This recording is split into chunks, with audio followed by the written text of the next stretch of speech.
how to quick and easy make your own brush for using as a brush in Photoshop.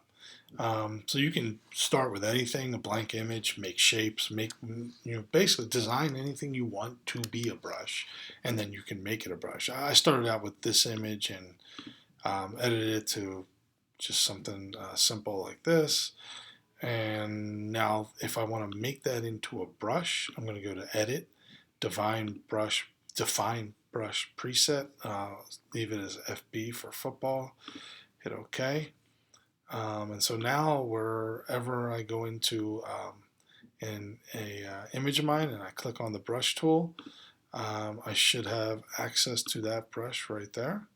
Forget to change the size, and there it is.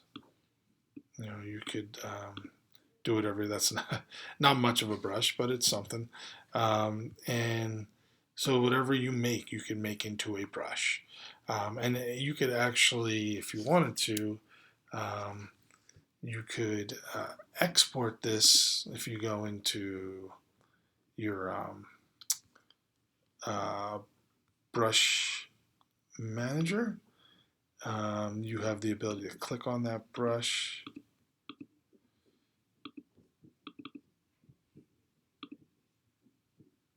And when you click on the brush, you should be able to hit Save Set.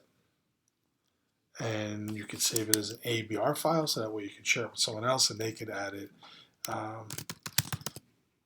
as a brush as well. That's it. I hope that's helpful. Thanks.